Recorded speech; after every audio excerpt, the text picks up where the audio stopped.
A lot of property investors use other people's money to help accelerate their journey in a property, which is great.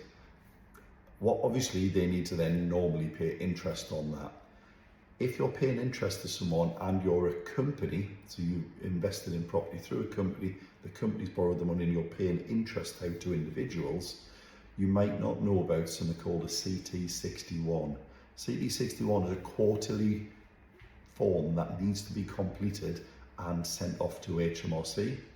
It shows the interest you pay and the tax you deduct from the interest.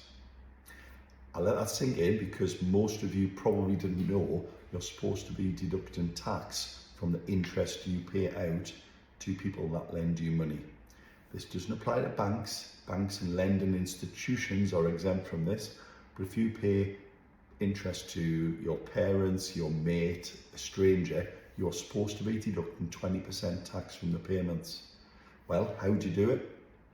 Google CT61, find the page on HMRC's website and request a form. Yep, you have to literally request the form and then fill it in, send it off. What happens to the tax? Well, instead of paying someone £1,000 interest, you pay them £800. You deduct £200 and you send that off to HMRC. What happens to it? When the lender, the person that loaned you the money, does their tax return or works out their tax liabilities, they will show the £1,000 of gross interest and they'll show that they've already paid £200 of tax.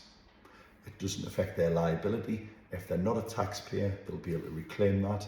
If they're a higher rate taxpayer, they will simply pay the difference to top it up.